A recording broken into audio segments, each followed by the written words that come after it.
আসসালামু আলাইকুম। আশা করছি সবাই ভালো আছেন। নতুন একটা রেসিপিতে আপনাদেরকে স্বাগত জানাচ্ছি। আজ আমি নিয়ে হাজির হয়েছি পাকা আমের ম্যাঙ্গো বার বা আমসত্ত্ব। কোনো রকম রোদে দেওয়ার ঝামেলা ছাড়াই খুব সহজেই বাসায় এটা বানানো যায়।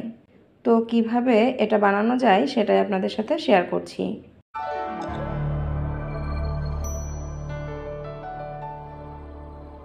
আমসত্ত্ব বানানোর জন্য এখানে আমি 1.5 কেজি আম নিয়েছি। আমগুলো প্রথমে ভালোভাবে ধুয়ে এর উপর থেকে খোসাটা ছাড়িয়ে নিয়েছি। এবার এই আমগুলো থেকে এর রসটা বের করে নিব। আমের রস আমি একটা ব্লেন্ডার জারের মধ্যে নিয়ে নিচ্ছি। এভাবে সবগুলো আম চিপে এর থেকে রস বের করে নিচ্ছি। এই আমসত্ত্ব কিন্তু ছোট থেকে বড় সকলে খুব পছন্দ করে। আর এই আমসত্ত্ব যদি সহজেই বাড়িতেই বানানো যায় তাহলে তো কথাই নেই।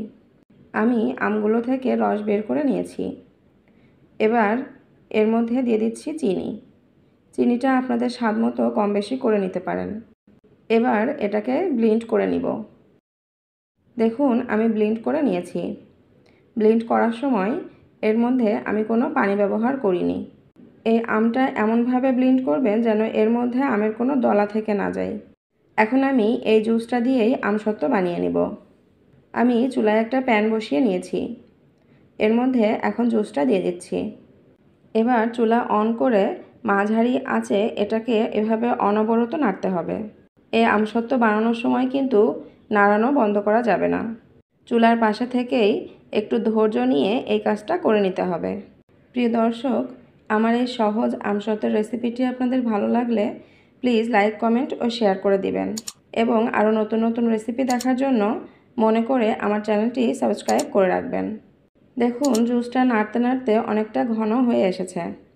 প্রথম দিকে এই জুসটা কিন্তু অনেকটা পাতলা থাকে, এজন্য এটাকে জাল করতে করতে এর পানিটা শুকিয়ে নিতে হবে এবং অনবরত না নাড়লে কিন্তু এর নিচ থেকে পুড়ে আসবে।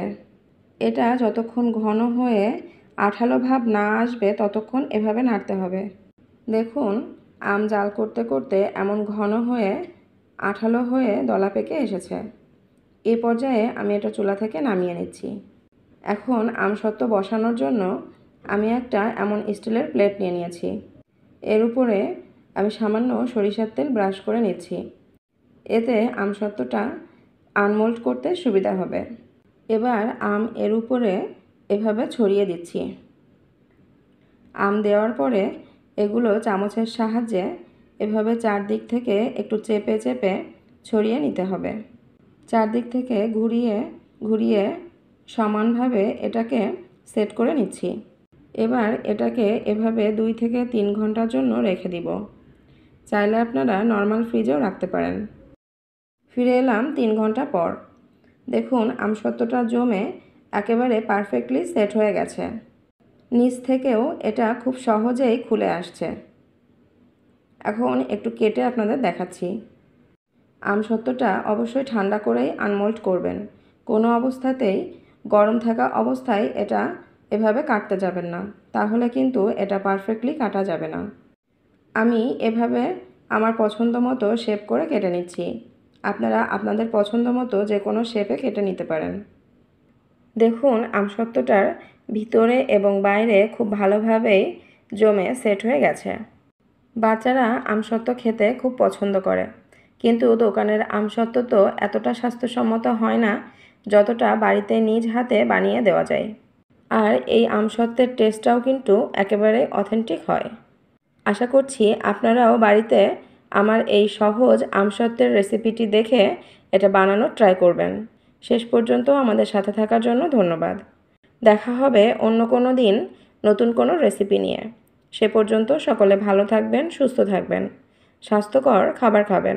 আল্লাহ হাফেজ।